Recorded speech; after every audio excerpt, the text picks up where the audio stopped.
What's first on the list for you? Pardon me? You said we all have a lot. What's first on the list for you in terms Oh, of thankfulness? the group of guys in this room are great to be around. Obviously, it's always nice to be healthy and have your family healthy. Now the serious question, what's your favorite Thanksgiving dish, and do you call it stuffing or dressing? Absolute dressing, and the fried turkey is probably my favorite. All right, thanks. We're done. Hey, Norm, sorry, one more Thanksgiving question for you, or holiday question. What is your holiday pet peeve? Holiday pet peeve? I don't know that I have one. I'm all right. Sorry. We win, so it's not us. We Yeah, were we afraid it was thought you were going gonna to say be us. us. No, never. Hey, Norm, watching what Christian's been able to do so far this season, does it remind you of running backs you've coached in the past? I know he's putting up pretty similar numbers to what LaDainian was able to do.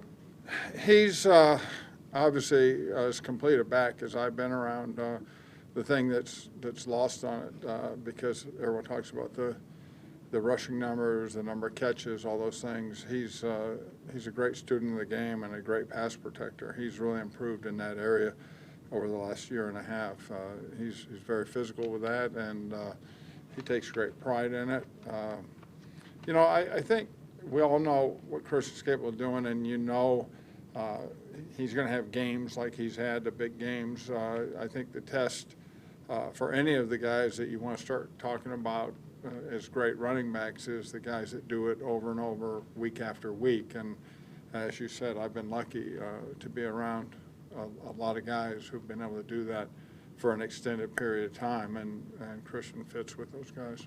When you look back at the game against the Saints, is there anything Kyle did specifically that stood out to you that you thought he did well? Is there like something he improved on? Well, he played the entire game the way he's capable of playing. He avoided negative plays. Obviously, he was able to get the ball deep when the opportunity presented it, but I think he played in control.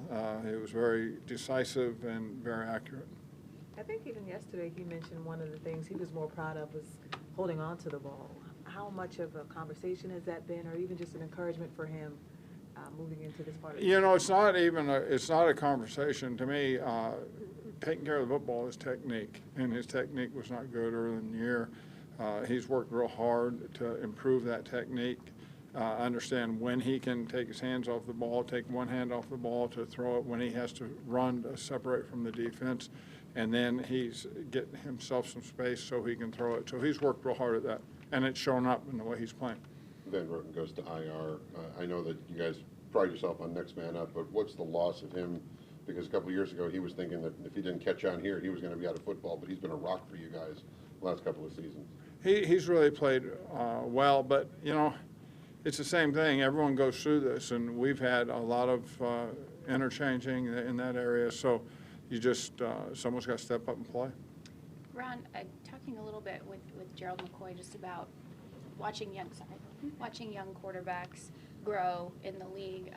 A lot of times when defensive guys will play younger quarterbacks, they can tell that sometimes the coaches are putting them in positions to be successful, not trying to put too much on them early. Doesn't matter who they are, how talented they are. You don't want to overload a guy early, but you kind of start to put more responsibilities on him as the season progresses and he gets more reps. Are you guys doing that with Kyle? And if so, what are some things that you've been able to add just to make sure you weren't loading him up too early?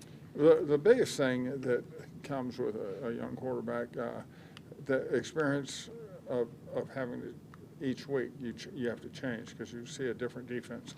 And it's hard on young guys because a lot of the things you do, let's say week 3, you play someone, week 4 is a totally different defense. You start to do some things they haven't experienced, and that's why you see young guys have inconsistencies. And I think we've broken through that a little bit with Kyle, and I think he's doing a better job on a week-to-week basis, understanding that this isn't last week's defense. It's a new look. We got to attack it differently.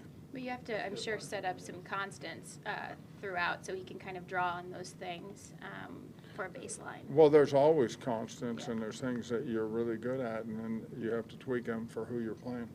Hey, Norv, DJ now 5th in the league in receiving. I'm curious, did you see this in the summer? Did you see this kind of year from him as he coming off year one and going into year two? I'm going to say the same thing I said about Kyle. You know, I saw it last year. I saw him have big games. I saw him make big plays. We just didn't see it with the same consistency. Now he's doing it every day in practice, and it carries over to the game. And he's put a string of 5 or 6 games together where he's done it each week, and that's what you call, you know, growing as a player and developing as a player and understanding how competitive this league is. A lot of people want to like to compare Steve Smith, including Steve Smith, like to compare DJ and him in terms of their playing style, the aggressiveness and the physicality. But DJ seems to have a much more quiet version of determination. Does he remind you of anybody that you've coached in the past? It's too hard for me. I mean, there's things that you know, he's a more physical, compact guy than some of the guys I've coached, but he's really learned how to run the routes the way we run them. He's learned how to get out of breaks. He's learned how to go run hard through every route, and you know, he's obviously a very, very strong player. He's got great hands. He can catch some balls that other guys, I think, would struggle to catch. So he's becoming a complete receiver. It seemed like, sorry, Ryan. It seemed like the growth coming out of Maryland. At Maryland, it's like get him the ball in space any way you can. But here, especially in the league, he has to have a role. He has to have precision with some of the things he's doing. What was that growth like?